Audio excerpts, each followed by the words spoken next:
दोस्तों, आज US ambassador Sergio George ने ऐसा क्या कह दिया कि मार्केट में आज जबरदस्त तेजी देखने को मिला। सेंसेक्स में करीब 800 पॉइंट की तेजी और निफ्टी में करीब 300 पॉइंट की तेजी देखने को मिला। साथ ही साथ जानेंगे कि ट्रम्प की 500% टैरिफ की धमकी के बाद भारत ने क्या जवाब दिया है और सोने और चांदी में लगातार इतनी तेजी क्यों दिख रही है। इसके साथ आज कवच थीम में भारी गिरावट क्यों देखने को मिला और कल का बाजार यानी 13 जनवरी का बाजार कैसा रहने वाला है, इन सारी चीज़ों को डिस्कस करेंगे। तो वीडियो को बिल्कुल भी स्किप मत कीजिएगा, अंत तक बने रहिएगा। अगर मेरी आपको जानकारी अच्छी लगे तो लाइक और सब्सक्राइब जरूर कीजिएगा। तो सबसे पहले तो आप सभी को मकर संक्रांति की ढेर सारी शुभकामनाएं। अब 15 जनवरी को मार्केट बंद रहेगा, तो आप सभी बेफिक्र होकर आराम से मकर संक्रांति बनाएं। अब बात करते हैं मार्केट की। यूएस एडमिनिस्ट्रेटर सर्जियो जॉर्ज ने कहा है, अमेरिका के लिए इंडिया से ज्यादा जरूरी और कोई पार्टनर नहीं है। बस इतना सुनना था मार्केट को, अब मार्केट ने बाय का बटन दबा दिया। साथ ही साथ उन्होंने ये भी कहा कि इंडिया यूएस ट्रेड डील पे बातचीत जारी है, अगला बड़ा अपडेट कल आ सकता है।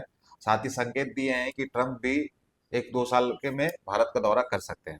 दोस्तों, रूसी एनर्जी खरीदने वाले देशों पे ट्रंप ने धमकी दी है कि 500% टैरिफ लगा देंगे, ये आपको पता ही है।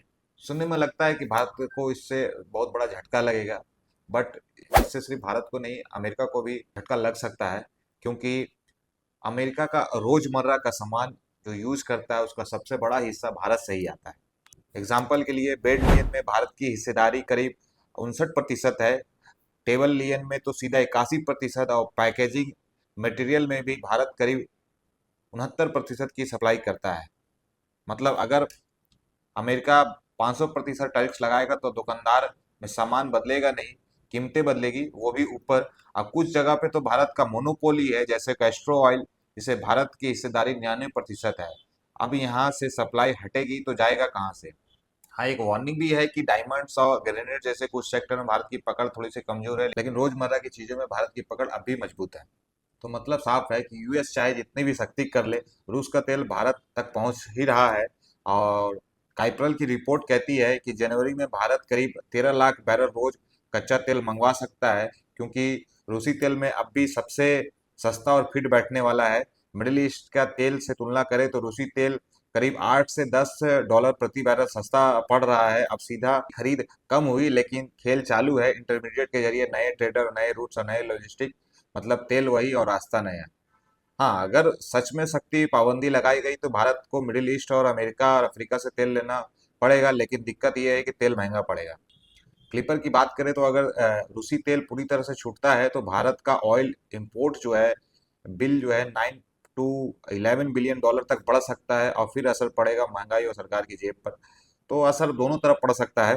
तो देखते हैं आगे दोनों देशों के बीच में कैसा डील रहता है, ये देखना दिलचस्प रहेगा। बात करते हैं सोने और चांदी में लगातार क्यों तेजी हो रहा है। तो सबसे पहला कारण है इंडस्ट्रियल डिमांड, यानी सोलर पावर, इलेक्ट्रिसिटी, व्हीकल और टेक्निकल में चांदी की भारी जरूरत है। दूसरा कारण सप्लाई टाइट है और चांदी बाजार में इतनी कम मिल सकती है कि कई बार बैकवर्डेशन दिखा, यानी अभी भी कीमत फ्यूचर से भी ज्यादा है। वहीं सोना सेफ हेवन एसेट बना रहा है, क्योंकि सेंट्रल बैंक बाइंग और करेंसी वॉलेटिलिटी और ग्लोबल टेंशन से सोना को वीआईपी ट्रीटमेंट मिल रहा है भाई। तो इस वजह से सोना में जो है हमें और जबरदस्त तेजी देखने को मिल रहा है। बात करें मेटल्स की तो कॉपर भी करीब 13,000 प्रति डॉलर टन पहुंच गया है, पूरे 40% ऊपर है। साथ ही एल्युमिनियम और जिंक में भी हमें जबरदस्त तेजी देखने को मिल रहा है। अब बात करते हैं कि कवच थीम में क्यों इतनी भारी गिरावट देखने को मिला। दोस्तों, कार्नेक्स माइक्रो सिस्टम का शेयर आज करीब 9 से 10% के आसपास से नीचे रहा है।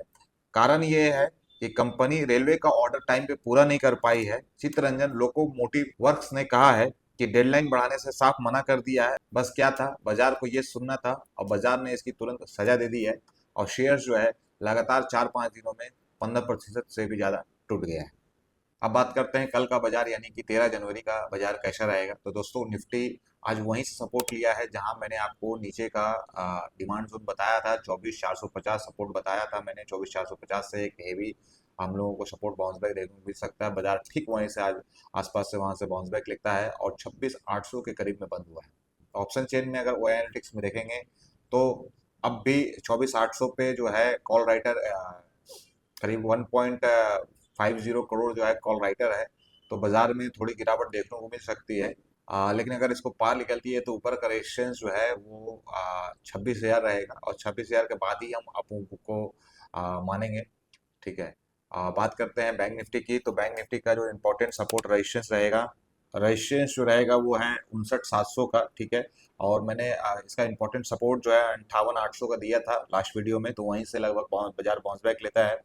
और 59,700 के आसपास रेजिस्टेंस रहेगा पहला, उसको ब्रेक करती है तो 60,300 का हम लोग का रेजिस्टेंस रहेगा। हाँ, यहाँ पर मैं थोड़ा सा सेलिंग आ सकता है शॉर्ट टर्म में, देखते हैं इसके बाद बाजार कैसा रिएक्ट करता है।